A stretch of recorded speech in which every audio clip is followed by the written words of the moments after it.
It was a misty Wednesday, the kind of quiet day that slips by unnoticed, wrapped in stillness.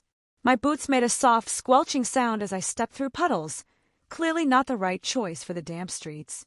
A mutual friend had arranged a casual lunch for us at a bustling diner, where the lively buzz of conversation and the rhythm of clinking dishes made the place feel alive. He wasn't the loudest in the room, but there was something magnetic about his laugh, rough, unrefined, but honest. That was Liam. He didn't try to impress with slick words or rehearsed charm. Instead, he listened, really listened, as if my stories mattered. He remembered little things, like my dog's name, without me ever needing to repeat it. A few days later, he messaged me. A photo of a keychain shaped like a beagle, paired with a simple line, "This reminded me of you." It was a small thing, but sincere enough to catch me off guard. I smiled, and yet I brushed it off. Not because I wasn't intrigued by him, I absolutely was. But the timing felt wrong.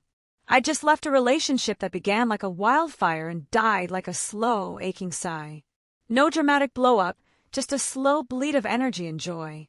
It had left me drained, wary, and closed off. So when Liam arrived, steady and genuine, without masks or games, I hesitated. I wasn't used to being treated with tenderness that asked for nothing in return. But he never pushed.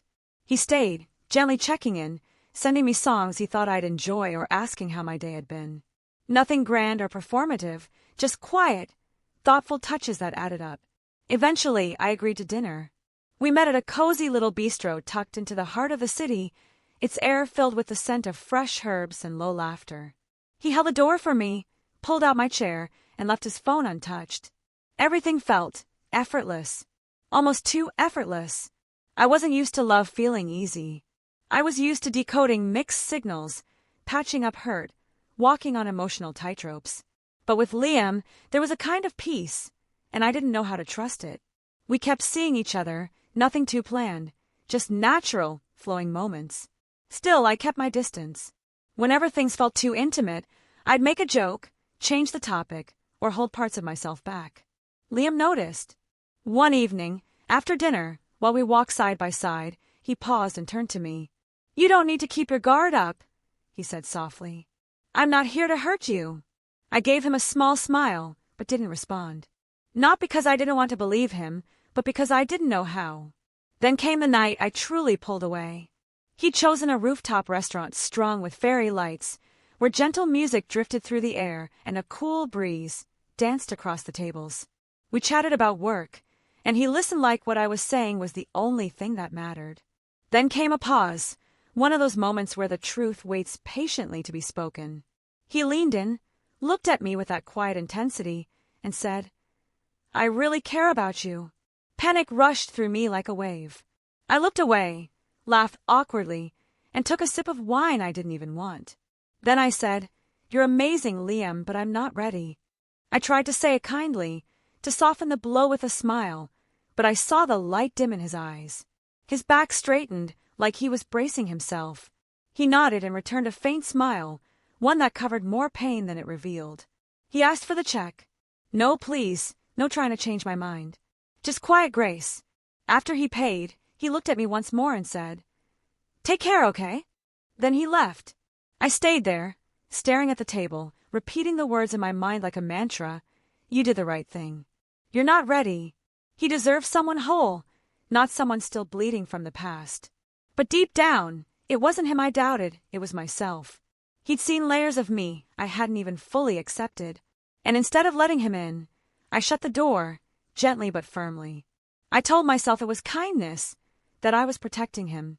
But truthfully, I was protecting myself from the vulnerability of being truly seen and maybe even loved.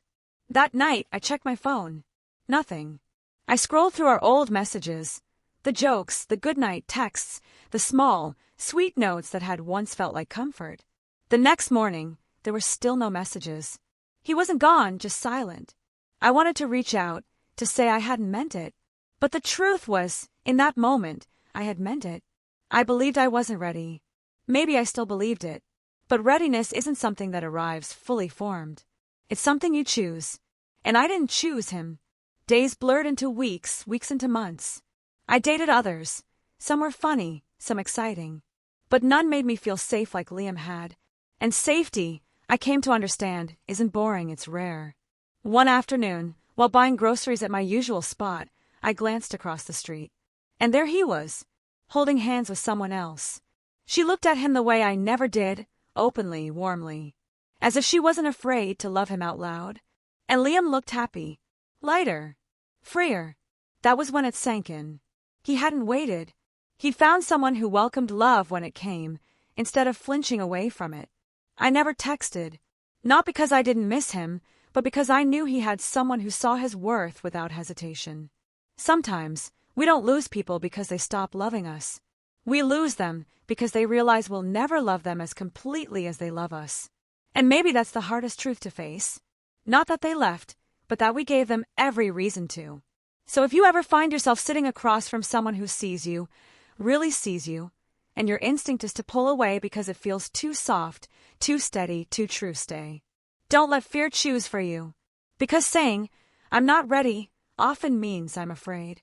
And calling someone incredible might be the softest way of saying goodbye. That's what I told Liam. That he was incredible. That I wasn't ready. And he simply smiled, paid the check, and walked away.